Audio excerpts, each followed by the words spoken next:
தெனாலிராமனுக்கு காளிமாதேவியின் அருள் கிடைத்தல். அந்த ஆண்டு ஆந்திராவில் மழையே பெய்யவில்லை. அதனால் ஏரி, குளம், குட்டை அனைத்தும் வறண்டு கிடந்தன. விவசாயமும் நடைபெறவில்லை. தண்ணீர் பஞ்சமும் உணவு பஞ்சமும் தலைவிரித்தாடியது. அப்போது கிராமத்துக்கு ஒரு சாமியார் வந்து சேர்ந்தார். அவர் வந்து சேர்ந்த அன்றே பலமான மழை பெய்து ஆறு, குளம், குட்டை எல்லாம் நிரம்பிவிட்டன.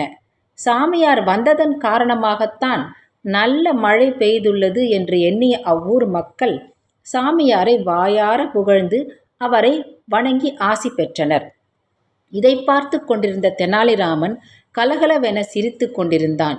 இதை பார்த்த சாமியார் தெனாலிராமனை அருகில் அழைத்து, தம்பி, நீ ஏன் சிரிக்கிறாய் என வினவினார். அதற்கு தெனாலிராமன், மழை பெய்வதும் பெய்யாமல் போவதும் இறைவன் செயலே.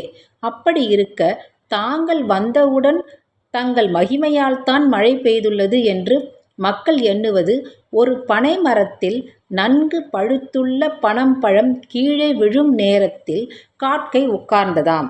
காக்கை உட்கார்ந்ததும் பனம்பழம் கீழே விழுந்ததாம். அப்போது அதை பார்த்தவர்கள் காக்கை உட்கார்ந்ததனால்தான் பனம்பழம் விழுந்தது என சொன்னார்களாம். அதுபோலவே இவ்வூர் மக்கள் செயல் இருந்ததால்தான் சிரித்தேன் என்றான் தெனாலிராமன். இதை கேட்ட சாமியார் உண்மையை உணர்ந்து அவன் மேல் கோபப்படவில்லை. தம்பி, உன்னிடம் திறமை இருக்கிறது. நீ காளிமாதேவியின் அருளை பெற்றால் பிற்காலத்தில் புகழ் பெற்று விளங்குவாய் என்று நல்ல ஆசி கூறினார். இதை கேட்ட தெனாலிராமன் காளிமாதேவியின் சன்னதியை அடைந்தான். அவளின் திருவுருவத்தை காண பலவாறு வேண்டி தவம் இருந்தான். கடைசியில் தெனாலிராமன் முன் காளிமாதேவி தோன்றினாள். அவளது உருவத்தை பார்த்து பயப்படுவதற்கு பதிலாக தெனாலிராமன் பலமாக சிரித்தான். அவன் சிரித்ததை பார்த்த காளி, என் கோர உருவத்தை பார்த்து எல்லோரும் அஞ்சுவார்கள், நீயோ பலமாக சிரிக்கிறாயே, ஏன் என்று காளிமாதேவி வினவினாள். அதற்கு தெனாலிராமன், எனக்கு சளி பிடித்தால் என்னுடைய ஒரு மூக்கை சிந்துவதற்கு என்னுடைய 2 கைகளே போதவில்லை. அப்படி இருக்க உனக்கு 1000 தலை உள்ளது, ஆனால் கைகள் 2 பெற்றுள்ளாய். உனக்கு சளி பிடித்தால் 1000 மூக்கையும் எப்படி 2 கைகளால் சிந்துவாய் என்று எண்ணினேன். அதனால் எனக்கு சிரிப்பு வந்தது என்றான்.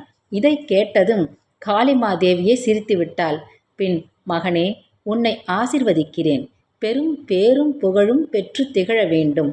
உனக்கு கஷ்டம் நேரும் போதெல்லாம் என்னை நினை, உனக்கு உதவி செய்கிறேன் என்று ஆசி கூறி காளிமாதேவி மறைந்தாள்.